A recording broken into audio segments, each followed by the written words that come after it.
Today we will. Am I audible to you?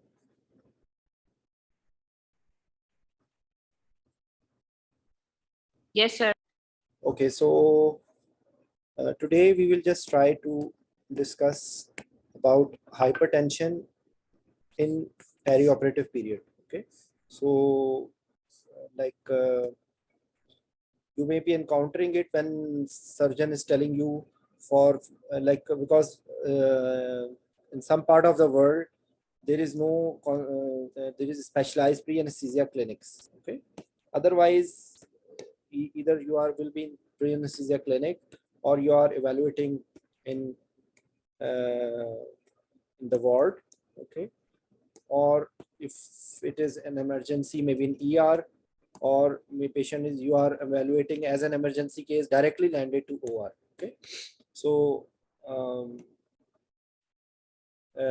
what will you be expecting? For example, if it is an active case, so your approach will be totally different. Okay, you will be looking for end organ damage. End organ damage. Okay.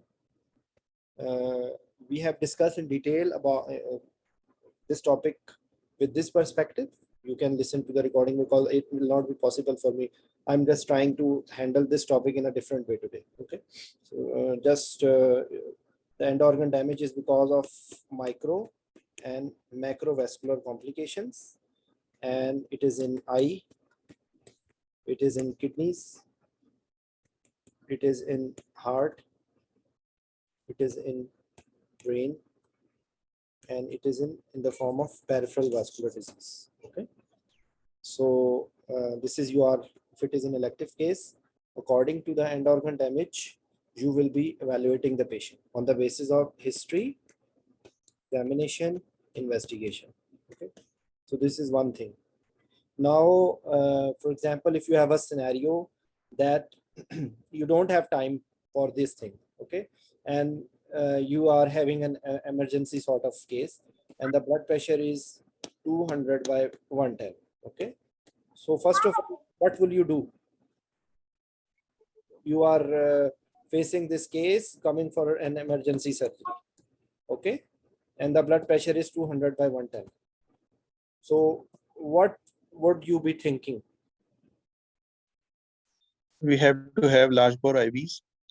We have to keep the patient calm, Before like pre-medicate the patient. Nishan, before that, yes. Before IV line, you will be just trying to reconfirm the reading. Okay, reconfirm the reading. You can change or select appropriate BP cuff. Okay, because this may be the reason for it. And then another thing is that before that, like, is it the first reading or patient is constantly having readings like this? Okay, so yes, this thing will be what you will be doing. Then, as you were saying, what you will do? Sir, large bore IVs, we should have large bore IVs, then pre-medicate the patient. Consulysis. Okay, if there is no contraindication. Contraindication will be usually if there is risk of aspiration. Respiratory compromise. Aspiration and conscious level. Okay, and respiratory depression. Okay, in this case you will be using it in titrated way. For example, now you give it and now still the BP is 190 by 110. Okay, so now you have to again proceed for it. For example, there of course the other factors which will be the demographics of the patient.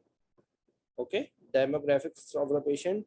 Maybe patient is of age group where maybe he is known hypertensive, or he, for example, he is not known hypertensive, but he has like tendency for essential hypertension. Okay, or what else you would be looking in the evaluation at that time? Even at that time, you will be looking for end organ damage. Secondary. Secondary, and I think associated associated issues if he has any other comorbidities Yes, like of course. diabetes, Just to revise, like what are the secondary causes of hypertension, which you can secondary causes pull up quickly? like pheochromocytoma, thyrotoxicosis. Maybe he has some ICP raised intracranial hypertension. Maybe some drugs he took. Maybe drug withdrawal. Maybe uh, anxiety factor at that time. Maybe white coat syndrome, White coat hypertension. Okay. white coat hypertension, White coat hypertension. and Steroids. renal disease, mixed edema, Mixed edema. Okay. obesity. You have to rule out further right heart failure like cor pulmonale Definitely. or If you can be a little loud. Okay. Your voice yeah, is. cor pulmonale like COPD known Actually, maybe this will be associated thing. If you can just concentrate on secondary causes. Okay. secondary cause. You can Yes, cause renal artery stenosis, chronic renal failure. CRF. Okay. So this will be in your mind that this may be the reason of hypertension. And now you will be anticipating. Like, for example, according to the surgery, according to the urgency, okay, Urgency. and according to the demographic factors, you will now decide the basic aim will be to reduce stress response. Basic aim is if the patient has high blood pressure, after applying all the monitors, your playing area is within 20-25% of the actual blood pressure, because might be he has a long-standing hypertension and his ICP is shifted towards the right side. This could be the one factor which should be in. This one is called as cerebral autoregulation curve. Curve shifted to the right side. Autoregulation. So you will not reduce the blood pressure to such an extent. Might be the patient required that blood pressure to remain little in a senses, or you can say maybe cerebral pressure may be compromised if you reduce that. Okay, so now, for example, what will be your challenges? Like, what will you be planning? One thing will be that maybe there would be a string of blood pressure, strings of blood pressure. Yes, intra-arterial blood pressure monitoring you would be thinking. Then you would be. Yes, definitely before induction. Definitely, it's a prerequisite. You will be blunting the laryngoscopic stress response. Yes. Okay. And drawing of medicines accordingly, so that and keep the emergency tray along with you might required over there. Possibility of MI development, possibility of intra-operative blood pressure, hyper both. So in that scenario, your monitoring would be according to the requirement of the case, what the case actually we are dealing. Obviously, it's an emergency surgery with unknown. Without apologies, if you can be a little loud, your voice is coming very less. So maybe, yes, just try to speak a little loud. Okay. So one is MI, like we are going step by step. Okay. So one thing you will be preparing will be intra-arterial blood pressure. Okay. One thing is to blood the stress, laryngoscopic stress response. And of course, you can anticipate end organ damage. Like immediately you will be considering about MI and CVA. Okay. What else? So we have to preload this patient. Okay, you are expecting volume depletion. Okay, volume depletion. So you will be, but at the same time, as Dr. Daud was saying, that we have to, of course, there will be certain factors on which you will be looking at different things. Okay. Yes, Dr. Daud, you can speak out. I'm not. In addition to MI and CVA, what is in your mind? Third thing, Zishan told volume depletion because they are chronically vasoconstricted. Okay. Chronically vasoconstricted. So another thing will be that you are ready for, of course, you will be trying to control the blood pressure with anesthesia maneuvers. Anesthesia maneuvers means what are the things for you? You are using good opioids, multimodal analgesia, then you are using inhalational agents. You can have TIVA, especially with, for example, if you have the facility, remifentanil and dexmedetomidine and propofol infusion. Okay, like your first goal will be to control the blood pressure with your tools before going to any antihypertensives. Okay, so this is the basic theory that you will be trying to control. What about nitrous oxide? It's a very good analgesic, so it can also give you a cover. Of course, there will be some people will be saying that if there is element of heart failure and there is pulmonary hypertension, then you will be using nitrous oxide with caution. Okay, so these will be things you will be doing. And okay, now for example, if we just discuss about different options as antihypertensives, what options will you have in addition to the anesthesia maneuvers? What medications you can use? Nitroglycerin, Labetalol, alpha beta blocker, labetalol. Okay, and you know what? I'm sorry. You see, I missed one thing with MI CVA. Another important thing is pulmonary edema. Okay, in hypertensive, this patient can. So diuretics. What else? Among nitrates, most accurate one for blood pressure control, nitroprusside. Okay, sodium nitroprusside and hydralazine with specific reference of pheochromocytoma is phentolamine. So like if you just nitroglycerin is mainly venodilator and coronary vasodilator. Okay, alpha beta blocker has both alpha and beta effects. Okay, diuretics will decrease the preload and reduce the volume. Okay, and reduce the blood pressure. Sodium nitroprusside is arterial vasodilator. Okay, you have to be very clear, and this is also vasodilator.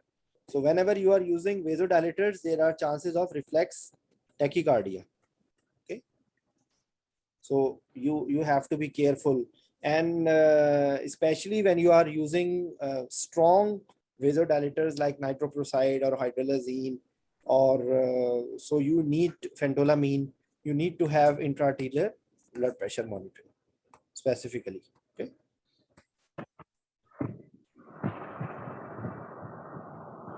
So what about monitoring in this scenario? What, in addition to intra-arterial blood pressure monitoring, you should be monitoring ECG. I think if 5 lead ECG with chest lead B5. In special lead CM5. Okay, if you have 12 lead, sorry, this 5 lead ECG channel. Okay. And additionally, if you have availability of BIS, depth to assess the depth of anesthesia. BIS, okay. BIS, neuromuscular monitoring.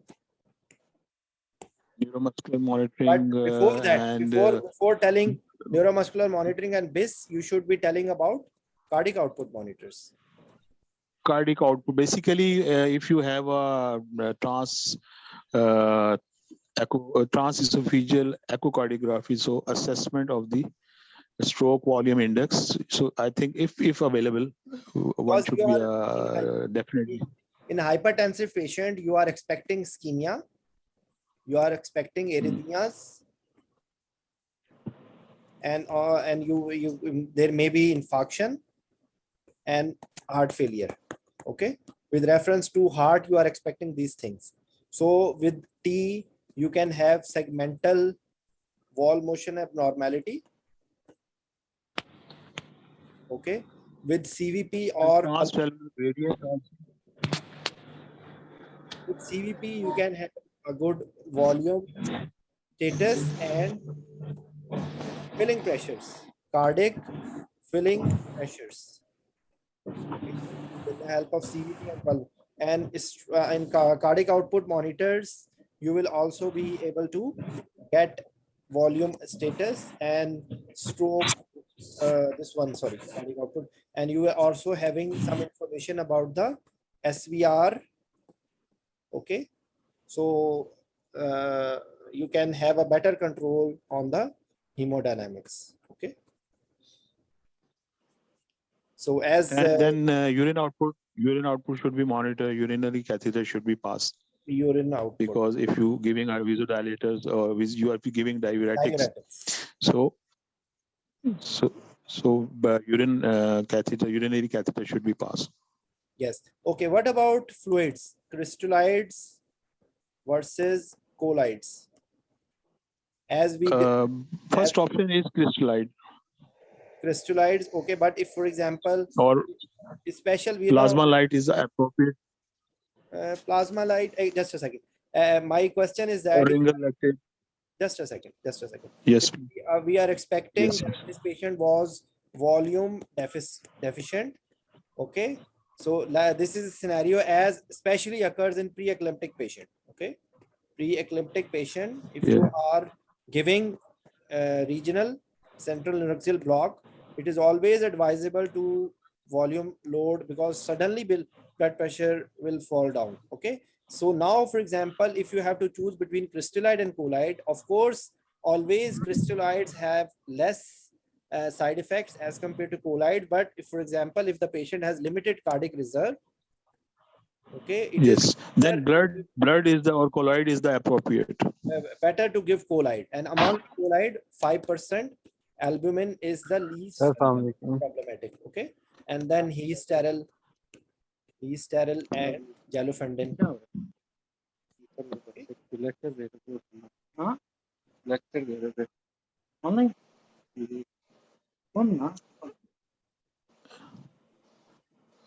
Definitely, the old age reserves are less. So in pre-eclamptic patients, you're normally 80 ml per kg. People give more fluids because of oliguria.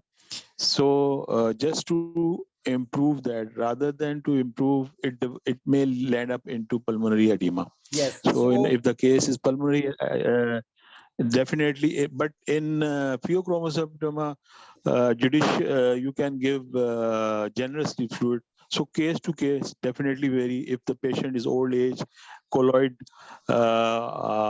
definitely a good approach with limited cardiac reserves. So not to put the heart overload. So try to maintain the preload within the limit, and that definitely will help by the monitorings with the CVP, with the T, and with the urine output. So if and definitely expecting the duration of the surgery. Or some people, like in CRF, they try to give the fluids as per the urine output and an insensible loss. So in that scenario, obviously you have to be very careful while giving the fluids. Yes, that's what actually that's what I was reading, that cardiac filling pressure will be telling you a number of information, with right-sided heart pressure with the CVP, and pulmonary capillary wedge pressure in left-sided to see the left-sided filling pressures. So of course, judicious goal directed goal directed fluid therapy is a good answer for such conditions. And what should be the pressure in pulmonary wedge pressure? Ideally, I'm sorry, your voice 15 is, to 20. yes, Pulmonary wedge pressure. How much while you are around giving the 15. fluids? Actually, you see, normal Fif- this pulmonary capillary wedge pressure is actually only theoretical. Nobody, there is even Yes. in cardiac surgery, nobody is using it. So actually, this R- is just to fill up the list. Otherwise, practically speaking, all this information is being achieved by T and T. okay. So there is very limited scope of pulmonary capillary wedge pressure in modern anesthesia. But mostly anesthetists are not able to appreciate the or interpret the T. So availability of the cardiologist should be there. Actually not really. What will be the, for example, you can have alternative goals, as we said that we are monitoring ECG. Okay, we are monitoring, we Sir, can actually, monitor. anesthetists are trained to interpret TE. The cardiac anesthetists do it by themselves. They don't need cardiologists. But not all are not cardiac anesthetists. Of course, and TE Obviously, is not available everywhere. This scenario everywhere. is to be told that every anesthetist should be adept in this. At least basically sometime it is in the upper part of the esophagus, sometime it is in the inner middle part of the esophagus, sometime in the lower part of the esophagus. So that T is giving a sort of image from the upside of the heart, or from the below it is giving the left ventricle dilatation, and the upper part is giving. So these are Yes, different, Dr. which Daud, I never see. Yes. Dr. Daud, yes, I will just try to have a middle opinion. Remember one thing, something is exam and something is practical. Mhm. Okay, practically, Yes. and something is scope, like the same thing which Zishan told T, the future is that there should be no spinal or epidural, okay, without back spine ultrasound. Okay, Exactly. so there will be, similarly, there should be no CVP without ultrasound. So it will grow up. There is no hard and fast rule at the moment, and we are in a gray zone. But yes, of course, in future there will be no anesthetists without ultrasound and T. Remember, maybe not in our generation. Maybe after a few decades, there will be no anesthetist who is being considered as anesthetist without adequate information of ultrasound and T. Okay, because what are the uses of ultrasound other than which you are using? Lines and blocks is nothing. Okay, this is ultrasound Now of lungs. Okay, ultrasound of gastric volume, ultrasound to confirm endotracheal tube or NG tube. Okay, ultrasound to rule out pneumothorax or this one, pulmonary edema. Okay, so yes, so many. and vena cava, inferior vena cava compressibility. So these are the things. So actually thing is that your point is absolutely right, that not everyone can interpret T, and Zishan point But is also right valid. now, yes, inferior vena cava compressibility, even I think it is almost very much in practice. Yes. Okay. So for the juniors to take the lines, like just this few words we discussed, just by the way, we are doing ultrasound for blocks, lung ultrasound. If it is possible for you to learn ultrasound and buy your own ultrasound probe, that will be the future. Because if you have your own ultrasound probes, you will be able to learn more. So ultrasound lungs to see heart failure, to get the answers in yes or no. You are not calculating it, the mls and volumes, and this is, you are just getting answer, pulmonary edema, yes or no. Okay, so it's like pleural effusion, yes or no. So these are the answer. Gastric volume, it is more or less. Okay, actually there is a way to measure it. Ultrasound to confirm the endotracheal tube or NG tube. So these are the things which you can, this may be asked in talks station that what are use of ultrasound. Okay, so this is so we will just try to come back to our discussion because we have limited time. I have to finish this. So And addition, perioperative measurement, prevention of hypoxia and hypercarbia. So that should not stimulate the catecholamine surge. Your voice is not clear, Dr. Dawood. If you can, if you are using Sorry, with now I am clear. if you are using with the mic, just try to remove the headphones and try to speak out directly. Okay. I just now is okay. It is better, yes. That of course you have Basically, to avoid the anesthetic factors. you have to avoid hypoxia, hypercarbia. Hypercarbia, acidosis. Okay. So Zishan, have is any aspect miss in your point? Any point in your mind about perioperative hypertension? Almost everything is covered, sir. Sorry. Almost everything is covered, sir. Yes. One more thing I will tell you that, for example, if MI occurs, then they can drag you to MI, and then you will have the MRI management. If you have CVA, then you have CVA management. If you have pulmonary edema, the pulmonary edema management.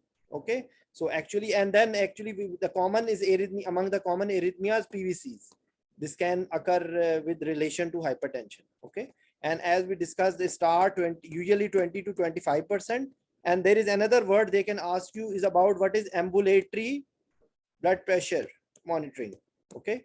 Because in Western, if you are appearing in any British or European exam, you should be knowing about this ambulatory blood pressure monitoring. And also you have to use this word in your exam, GP. You will be consulting the GP that whether the patient is hypertensive or not. And in our setup, you can see the ward readings, which will never be reliable, but of course you will be looking at the trends. Okay. And cancellation of the patient will be according to a number of factors. For example, if you have an elective patient, but for example, the patient is coming for some cancer diagnosis. Okay. Because you will see this scenario a number of times. So if you cannot delay the procedure, you will proceed with risk stratification. You will use this word. Okay. And if you can delay it, then you have to optimize it. And ambulatory blood pressure is just like Holter. Okay. Holter is for arrhythmias with the ECG, and ambulatory blood pressure is the same thing, that it is for 24 to 72 hours, and it is repeatedly measuring the blood pressure, recording it. So if the patient is not having good control, this is the one you will be thinking. Okay. So I think we have covered this aspect. Any question? I think to add one thing. Sorry, you will concern the availability of the bed in ICU. Yes, post-operative HTU. Yes. Sir, Yes. I want to ask about ambulatory hypertension. No, the ambulatory blood pressure monitoring. Ambulatory blood pressure monitoring. They apply a monitor on the patient, and it remains for 24 to 72 hours. And after they check the readings, what are the swings or what are the repeated readings. Okay. Sir, what can the reasons of hypertension in young age patient like 14, 15 years? Yes. I saw Pheochromocytoma. Actually, we have discussed. Overweight. Yes, of course, overweight and everything. Actually, my aim of discussing this topic at the moment was with reference to perioperative care. Okay. So perioperative care, these are the things we should be, and you should be avoiding the factors, avoiding the medication like ketamine in induction dose. You will not give. Okay. Certain medication you will use. For example, if you have thiopentone and propofol, you would try to choose propofol because not that other thing, because propofol will have more effect in blunting the airway reflexes. So there will be less this laryngoscopic stress response. So similarly, so causes, end organ damage, microvascular complication, macrovascular complication, sign, symptom we have discussed in detail. You can just, when I will upload this discussion, I will upload the link for other things. Okay. So you can view on it. And actually your question, if I understand, what are the causes for secondary hypertension? So one of the leading causes is pheochromocytoma, otherwise Cushing syndrome, and anything renal artery stenosis. Like there may be multiple reasons. Okay. The patient was giving history of IV infusions few I'm years sorry? back. Giving the history of IV infusion and then said I put on so much weight. I think he has steroids. Maybe it was Cushing. Yes, steroid. Inadvertent wrong medication. Okay, this may be a reason. Okay, patient taking monoamine oxidase inhibitors or tricyclic antidepressants, they can have serotonin syndrome with the MO inhibitors. Okay, so these are the things which you can think about it. Actually the focus of our topic today was perioperative hypertension. Okay. So he was Your stable sound, as- I'm really sorry, I am not able to hear you. I am sure that other people also cannot hear you. Try to speak loudly, your voice is not coming clear. Yes, try again please. Sir, he was having normal blood pressure at induction. Okay, and then BP become intraoperatively blood pressure suddenly increase. There may be wrong, yes, this is a good perspective aspect, wrong drug administration, inadequate anesthesia, inadequate analgesia, hypercarbia, hypoxia, tube, endotracheal tube touching carina. Okay, so there may be any reason for hypertension. There may be some surgical factors as well. Okay, so there are While so many- handling such things, maybe by surgeon handling like pheochromocytoma or yes, surges will come. surgeries. Okay. And block it off if patient is on TIVA, block it off the line. Yes, that's why you said about Or- this. So you had a valid Abis. for this. Okay. Uh, TIVA and so, DCI. so if maybe vaporizer inappropriate cuff vaporizer malfunction. Okay. fin- So you should be malfunction. having agent analyzer. Yes, basically machine factors, surgical factor, and anesthesia factors. So you analyze in these three factors. Yes.